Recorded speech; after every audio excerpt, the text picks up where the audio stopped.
안녕하십니까. 한국기독교 이단상담연구소 박형택 목사입니다.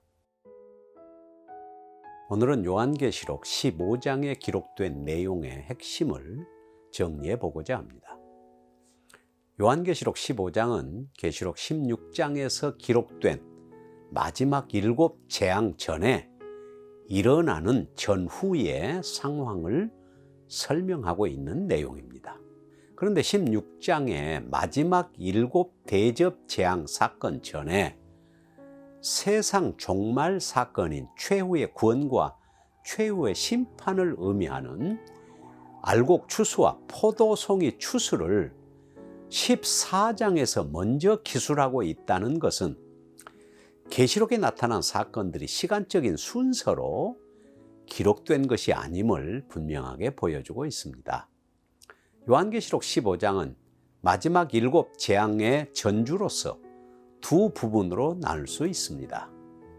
1절에서 4절은 짐승과 그 우상과 그의 이름의 수를 이기고 벗어난 자들이 부르는 어린 양의 노래를 기록하고 있고, 5절에서 8절은 7 재앙을 가진 7 천사들이 성전으로부터 나와서 하나님의 진노를 가득 담은 금 대접을 받는 내용이 기록되어 있습니다. 그래서 먼저 살펴보아야 할 것이 있습니다. 그것은 하나님의 재앙 중에 중요한 3가지 화가 있다는 것입니다. 요한계시록 9장 12절을 보면 첫째 화를 5째 나팔 재앙이라 하고, 둘째 화를 6째 나팔 재앙이라고 합니다. 11장 14절에 보면 셋째 화는 7째 나팔 재앙으로서 7 대접 재앙이라고 선언하고 있습니다. 오늘 본문 15장 1절에는 셋째 화, 곧 마지막 재앙으로서 7 대접 재앙을 천사들이 가졌다고 기록하고, 이것으로 하나님의 진노가 마친다고 선언합니다. 그런데 이 7 대접 재앙을 하늘의 크고 이상한 다른 표적이라고 표현합니다.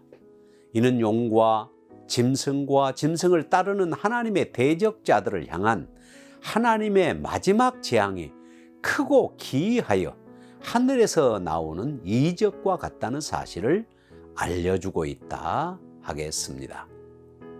2절에서 4절을 보면 7 재앙 전에 짐승과 그 우상과 그의 이름의 수를 이기고 벗어난 자들이 하나님의 검은고를 가지고 모세의 노래, 곧 어린 양의 노래를 부르는 내용이 나옵니다. 이 내용은 요한계시록 11장 15절에서 18절에 나타난 대로 셋째 화, 곧 마지막 7째 천사가 나팔을 불기 전에 하늘에서 찬송이 나오고 24장로들이 하나님을 경배하며 화답하는 내용이 나옵니다. 바로 이 내용이 15장 2절에서 4절에 기록되고 있다는 것은 중간에 삽입된 성경 요한계시록 11장 10절에서 15장 1절을 빼면 요한계시록 11장 15절에서 18절의 연속임을 보여주고 있는 것이죠. 그렇다면 짐승과 그 우상과 그 이름의 수를 이기고 벗어난 자들은 도대체 누구일까요? 짐승은 적그리스도의 정권을 말하는 것이고, 우상은 황제 숭배를 말하며, 그의 이름의 수는 황제들의 핍박을 말하는 것으로서 끝까지 인내를 가지고 믿음을 지켜내며 승리한 성도들임을 분명히 알 수 있습니다.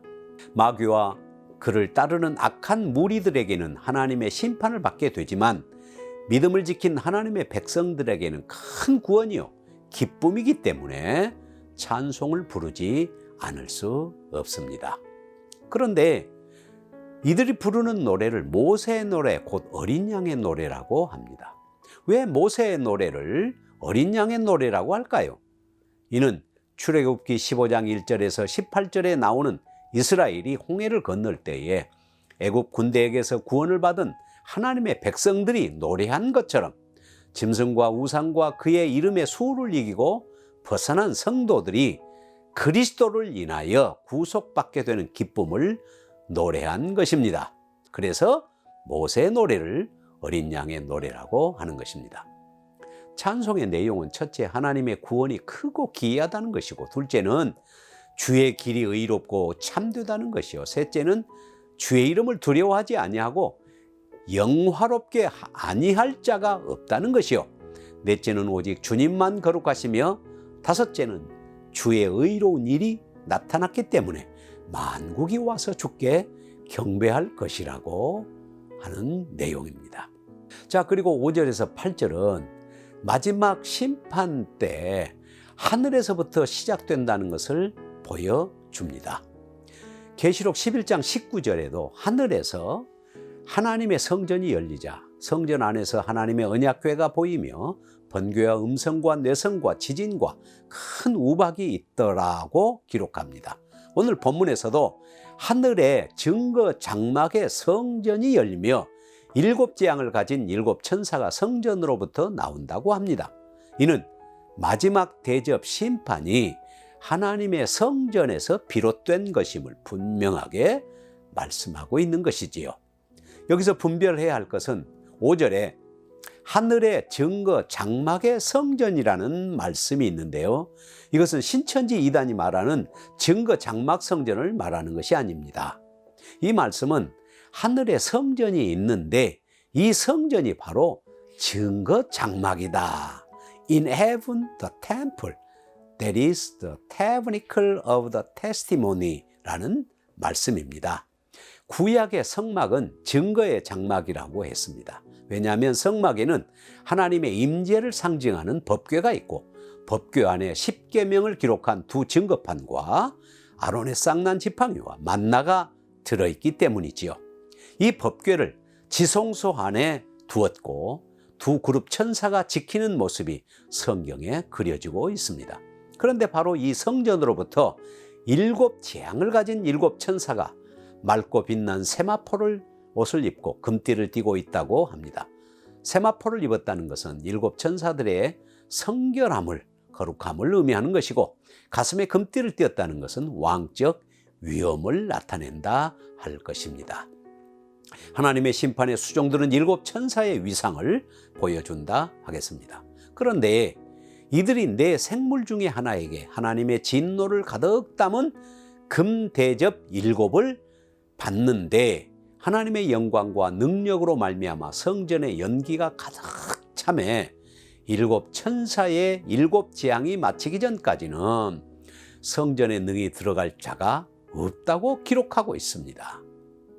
하나님의 진노를 가득 담은 금대접에 대하여 계시록 5장 8절에서는 이미 언급한 적이 있습니다. 금대접은 성도들의 기도를 담은 그릇이잖아요. 거기에 향연이 가득하다고 하는 것은 성도들의 기도가 상달이 되었다는 의미입니다. 계시록 8장 3절에서 5절에도 보면 향이 가득한 금향로를 받았는데 모든 성도들의 기도들이며 이 금향로를 가지고 단 위에 불을 담아다가 쏟는 광경이 나오고, 그것이 하나님의 심판이 되어 재앙이 쏟아짐을 나타내고 있습니다. 오늘 본문의 내용도 금대접에는 성도들의 기도가 가득 차 있었고, 그 금대접을 하나님께 올림에 성도들의 기도의 응답으로서 그 금대접에 하나님의 진노를 가득 담아 7천사에게 주어서 마지막 하나님의 심판, 곧 마지막 7재앙이 쏟아질 것을 나타낸 것입니다. 내 생물은 계시록 6장에서 첫째인부터 넷째인까지 하나님의 심판을 직접 시행하는 천사들로 등장하는 것을 보았습니다. 내 생물 중 하나가 7천사에게 7재앙을 전달한 이유가 바로 여기에 있다고 생각이 됩니다. 그런데 8절에 보면 하나님의 영광과 능력으로 인하여 성전의 연기가 가득 찼다고 표현합니다. 이는 무엇을 말씀하는 것일까요? 하나님의 영광과 연기 혹은 구름에 관련해서 구약 성경에서는 많이 찾아볼 수 있습니다. 하나님은 이스라엘을 애굽에서부터 인도하실 때 구름기둥과 불기둥으로 인도하셨습니다. 이 구름기둥과 불기둥은 하나님의 영광과 임재를 나타내는 것이었습니다. 자, 출애굽기 40장 34절에서 38절에 보면 분명하게 설명을 해줍니다. 구름이 회막에 덮이고 여호와의 영광이 성막에 충만하며 모세가 회막에 들어갈 수 없었으니 이는 구름이 회막 위에 덮이고 여호와의 영광이 성막에 충만함이었으며 구름이 성막 위에 떠오를 때에는 이스라엘 자손이 그 모든 행진하는 길에 앞으로 나갔고 구름이 떠오르지 않을 때에는 떠오르는 날까지 나가지 아니하였으며 낮에는 여호와의 구름이 성막 위에 있고 밤에는 불이 그 구름 가운데 있음을 이스라엘 온 족속이 그들의 눈으로 보았더라 라고 분명하게 기록하고 있습니다.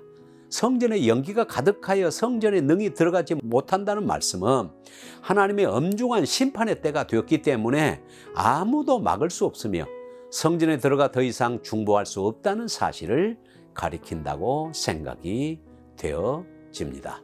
누가 하나님의 심판을 막을 수 있겠습니까?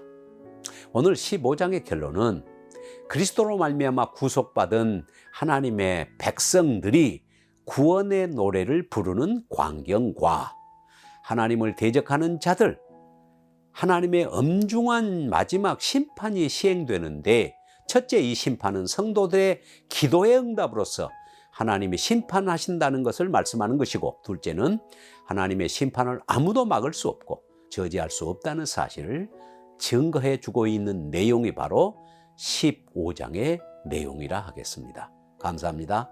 오늘은 여기서 마치겠습니다. 안녕히 계십시오.